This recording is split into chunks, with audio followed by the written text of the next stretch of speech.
Hello again. So what are we going to do now is just go through a few of the exercise 1 answers. Please make sure that you are getting this correct. If you are struggling, please contact myself or Mr. Ginsberg so we can help you with this before we carry on with the wave equation for next week. With respects to the experiment 2, I really hope that you guys have tried it at home or are going to try it. We're probably going to ask for photographs or videos of you trying this out so we can be sure that you're doing something at home. I will take a photograph of the ruler with the marker just to give you a general idea of what is expected of you, and I will take a photograph of a pendulum in the lab. But there are literally hundreds of videos of simple pendulums online to help you out. And as long as it's suspended from a solid height and the rope or the string that you're using is tight, it will work. Anyway, let's carry on for exercise 1, which is on page 11, answers. So question 1 asks, a tuning fork vibrates 250 times a second. 1.1 is, what is the frequency of the vibration? The answer is in that sentence. It is 250 hertz. 1.2 asks, determine the period of the vibration. So you're just going to go T equals 1 over F. Therefore, it is going to be 1 over 250. And your answers should be 0.004 seconds. Question 2.1 relates to the statement of a local radio station transmits at the frequency of 94.7 megahertz.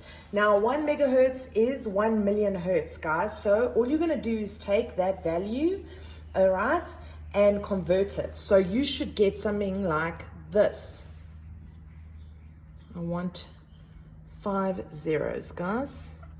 So please double check on conversion. This is the type of thing we like to ask you because students tend to struggle with conversions and stuff. So we like to load up the question. We like to scaffold the question and ask you to convert first. So 2.1 is definitely going to be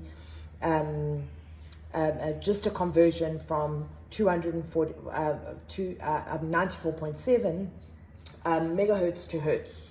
Okay, and it's waves, because remember, it's how many waves fit in a second, or how many waves are completed in a second. 2.2 asks you how many would be transmitted in 5 seconds. So all you're going to do is take that value, times it by 5, and that is going to give you, and please write it in scientific notation, 4.735 times 10 to the power of 8.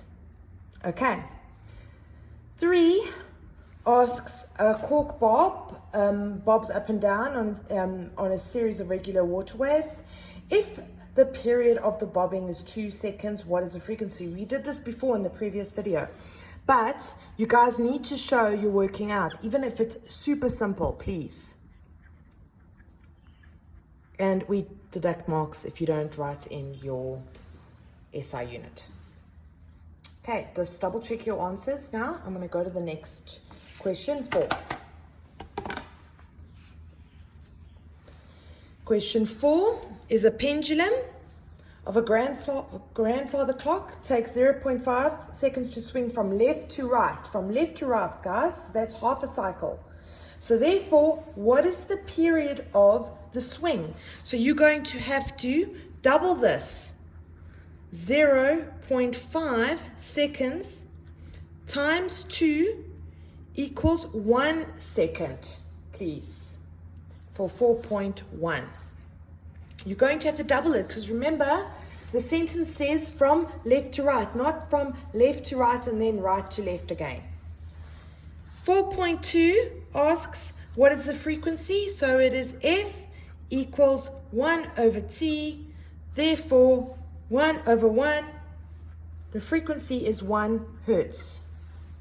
You need to show the working out, even if it's super obvious, guys. Question 5 says 20 waves pass a point in the ocean in 3 minutes. Calculate the frequency and period of the waves. So convert first. 20 waves in 180 seconds. Therefore, it's going to be 1 wave in 9 seconds, and for 1 second, which is your per unit time standard, it's going to be 0.11 waves. Okay, grade 10. So that is it for today. We have covered everything up to page 11. The next set of videos are going to cover the wave equation. Like I said before, please make sure everything is filled in your book. Make sure that you have completed experiment 2 and you have drawn your glorious pattern in the space below, as well as you have at least attempted to create your own pendulum at home. And we will catch up soon. Cheers.